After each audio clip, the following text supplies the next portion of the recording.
Good morning, all of you, dear students. Hello, how are you? I mean, you're fine. Now, I will discuss about significant figure. It is a much important topic for class 11th chemistry. Clear? हम लोग आज significant figure के बारे में discuss करेंगे. Clear? What is that significant figure? सबसे पहली चीज है कि हम लास्ट क्लास में साइंटिफिक नोटेशन जाने और हमें लग रहा है कि आप लोग साइंटिफिक नोटेशन आप लोग कर लोगे और कोई दिक्कत नहीं होगी. अब हम लोग दूसरे लेक्चर में सीखते हैं कि सिग्निफिकेंट फिगर क्या होता है. सिग्निफिकेंट फिगर की जरूरत होती है कि क्योंकि केमिस्ट्री में हम लोग एक्सपेरिमेंटली और थ्योरेटिकली दोनों को रीड करते हैं, तो सिग्निफिकेंट नंबर में लिखने की एबिलिटी हमको आनी चाहिए. इसलिए हम लोग को सिग्निफिकेंट फिगर आना चाहिए. क्लियर? जैसे सिग्निफिकेंट फिगर से ऑब्जेक्टिव क्वेश्चन भी आ जाता है या इसके रूल्स आ जाते हैं कि right the rule of a significant figure. Clear? जैसे मान लो सपोज दैट तीन हमारे स्टूडेंट्स हैं. अगर स्किल और ऑब्जर्वर बेस पे देखा जाए कि क्या सिग्निफिकेंट है क्या सिग्निफिकेंट नहीं है, तो इस बेसिस पे कहते हो कि अगर स्किल और ऑब्जर्वेशन के बेस पे देखो तो मान लो एक तीन स्टूडेंट्स है ए बी और सी. ये तीन स्टूडेंट्स है, एक ए है एक बी है एक सी है. तीनों स्टूडेंट्स है और तीनों स्टूडेंट्स क्या करते हैं, एक लिक्विड के वॉल्यूम को रीड करते हैं. सपोज ए रीड करता है 23.6 मिलीलीटर. क्लियर? और बी रीड करता है 23.5 मिलीलीटर और सी रीड करता है 23.4 मिलीलीटर.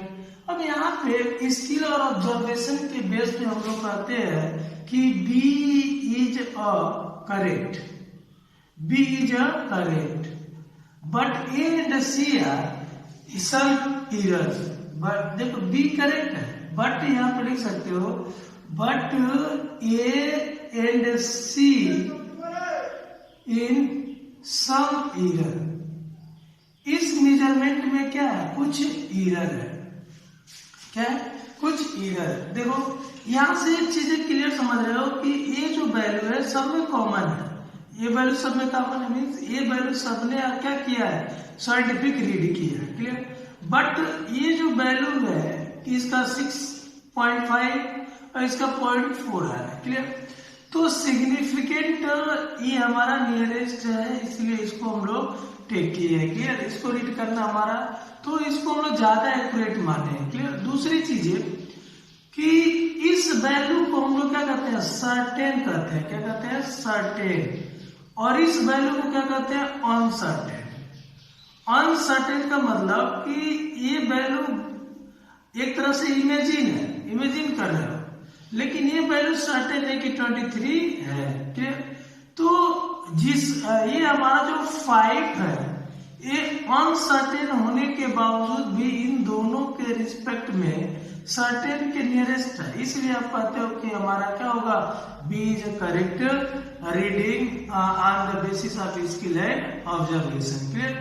इसके बेसिस पे हमारा सिग्निफिकेंट फिगर में जैसे मान लो सर्टेन नंबर्स के बाद हम लोग 1 2 3 4 अनसर्टेन नंबर्स क्या कर लेते हैं, फाइंड कर लेते हैं. क्लियर? जब 1 2 3 4 अनसर्टेन नंबर फाइंड कर लेते हैं तो हमारे पास ये दिक्कत आ जाती है कि कैसे हम लोग उस वैल्यू को सिग्निफिकेंट फिगर लेंगे. तो उसके कुछ रूल है, लेकिन इससे पहले आप लोग सिग्निफिकेंट फिगर को जान लोगे. तो सिग्निफिकेंट फिगर क्या होता है, अगर इसका डिफिनीशन समझो तो कहोगे द सिग्निफिकेंट फिगर, ध्यान दीजिएगा, the significant figure in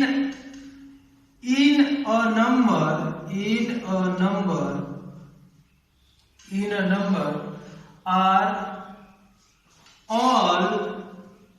all certain and certain digits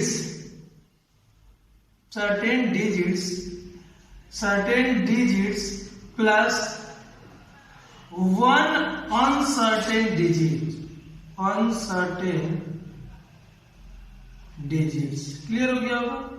मतलब ये कह रहा है कि सिग्निफिकेंट फिगर वह नंबर है कि जो सर्टेन डिजिट्स में एक अनसर्टेन डिजिट्स को इंक्लूड करता है, उसी को हम लोग क्या कहते हैं, सिग्निफिकेंट फिगर कहते हैं. क्लियर, समझ में आ गया होगा। अब यहाँ पे डिटर्मिनेशन ऑफ सिग्निफिकेंट फिगर के रूल है, rules of determine significant figure. There are various rules. बहुत सारे रूल है, जिसमें पहला रूल ये कहता है कि ऑल नॉन जीरो डिजिट्स, ध्यान दीजिएगा, all non zero digits are significant,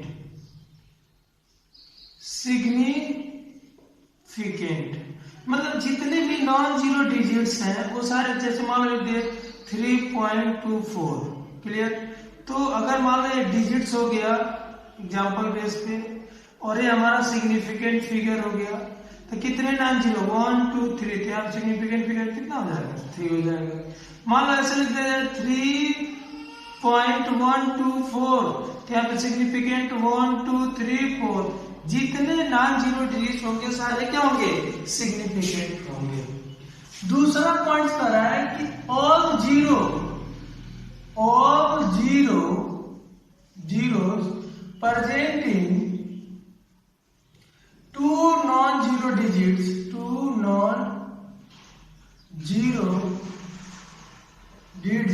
are significant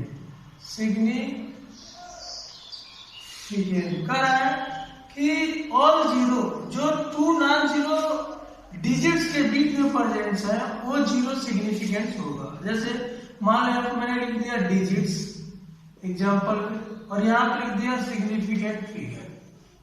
मान लो मैंने लिख दिया 2.002, यहाँ पे सिग्निफिकेंट 1 2 3 4, सिग्निफिकेंट फिगर क्या हो जाएगा, 4 हो जाएगा। क्यों, 2 नॉन जीरो के बीच में जो जीरो आ रहा है वो सिग्निफिकेंट फिगर होगा। ऐसे 3.02 कितने सिग्निफिकेंट फिगर होंगे, 1 2 3, क्लियर, आप बता लोगे। तीसरा पॉइंट ये कहता है कि if preceding zero of non zero digits are not take significance, clear. If a preceding zero of non-zero digits are not take in significant, समझना क्या होगा कि जो प्रीसीडिंग जीरो होता है नॉन जीरो डिजिट्स के पहले, वो हमारा कभी सिग्निफिकेंट में नहीं होता, क्लियर। जैसे मान लो सपोज दैट यहाँ पे लिख दिया मैंने डिजिट्स, यहाँ पे लिख दिया सिग्निफिकेंट फिगर, मैंने ऐसे लिख दिया 0.002, देयर सिग्निफिकेंट इज 1, क्योंकि नॉन जीरो के पहले जीरो सिग्निफिकेंट नहीं होगा। ऐसा लिख दो 0.052, तो सिग्निफिकेंट क्या होगा, 2 हो जाएगा, क्लियर, समझ में आ गया। चौथा पॉइंट से कहता है कि if a zero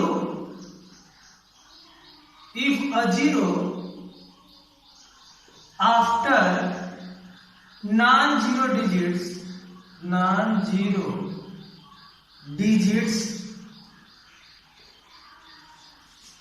if a zero after non-zero digits in decimal digits take a significant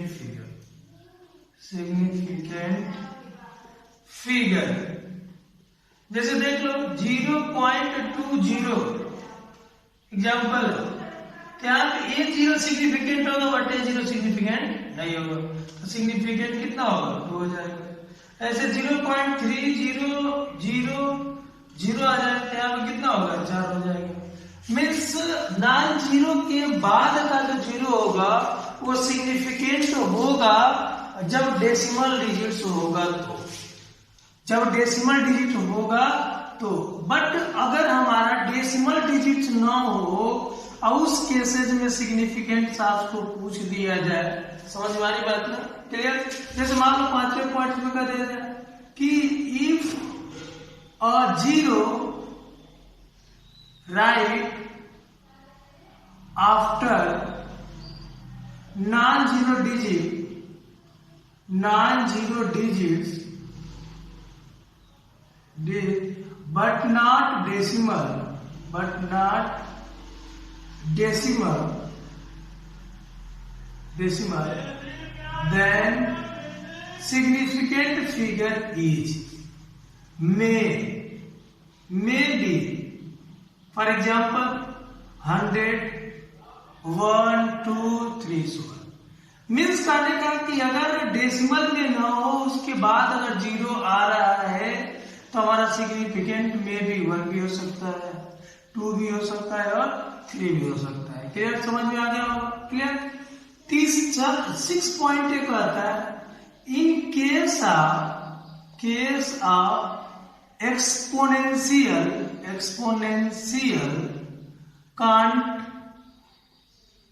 cannot affect of significant figure. Like as example, आप इसका एग्जाम्पल देखते हो, मान लो एग्जाम्पल इसका समझोगे, मान लो देते 1.25 into 10 to the power 3, इससे कोई सिग्निफिकेंट में परिवार नहीं पड़ने वाला, सिग्निफिकेंट यहां से कितना होगा? 3 होगा। क्लियर? ऐसे कहा जाता है 1.025 into 10 to the power -4, इससे सिग्निफिकेंट में कोई इफेक्ट नहीं पड़ने वाला, सिग्निफिकेंट फिगर कितना होगा? 1, 2, 3, 4, सिग्निफिकेंट फिगर कितना हो जाएगा? 4 हो जाएगा। क्लियर? समझ में आ गया होगा? क्लियर? अब देखो यहाँ पे सिग्निफिकेंट फिगर में एडिशन, सब्ट्रैक्शन, मल्टीप्लिकेशन आता है, उसमें एक ला मैंने आपको बता रहा हूं और उसी बेसिस पे आप चाहे मल्टीप्लाई हो, चाहे डिवाइड हो, चाहे एडिशन हो, चाहे सब्ट्रैक्शन हो, आप सबका कर सकते हो। क्लियर? जैसे आप जानते हो कि एडिशन का मतलब कि 2 डिजिट्स को आपस में जोड़ना, मल्टीप्लिकेशन का मतलब 2 डिजिट्स को आपस में मल्टीप्लाई करना, एडिशन, सब्ट्रैक्शन सबका मीनिंग आप समझ रहे हो। तो एडिशन में क्या होता है, जैसे मान लो मैंने 3.251 पहला एडिशन बता रहा, एडिशन में कैसे सिग्निफिकेंट निकालते हैं, ध्यान दीजिए। एडिशन और सब्ट्रैक्शन, डिवीजन सब में यही चीज है, बस समझना। अब इसमें अगर 3.2 और एक नंबर लीजिए 3.25 और तीनों नंबर को मैंने ऐड कर दिया, तो 3 ऐड नंबर को जब ऐड करेंगे तो यहाँ पे रिजल्ट आएगा। क्लियर? जैसे देख लो 1 5 5 0 5 5 10 10 का 0 2 2 4 2 6 और ये क्या होगा 7 कैरी और ये क्या होगा 3 3 6 3 9 9 पॉइंट। अब आपको जानना है कि कितने नंबर सिग्निफिकेंट होंगे।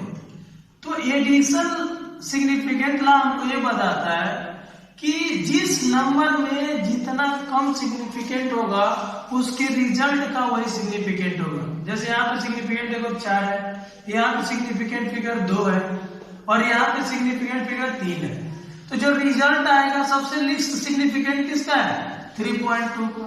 तो जो रिजल्ट आएगा उसमें भी कितने सिग्निफिकेंट होंगे? 2 होंगे। तो ये दोनों नंबर हमारा क्या होगा? समाप्त हो जाएगा और सिग्निफिकेंट फिगर क्या होगा? 9 पॉइंट। सिग्निफिकेंट डिजिट क्या होगा? सिग्निफिकेंट डिजिट्स क्या होगा? 9.7। क्लियर? इसी तरीके से मल्टीप्लिकेशन में भी देखोगे, इसी तरीके से डिवीजन में भी देखोगे। क्लियर? इस तरीके से हम लोग किसी भी नंबर का सिग्निफिकेंट फिगर डिटरमाइन कर सकते हैं। क्लियर? Thank you.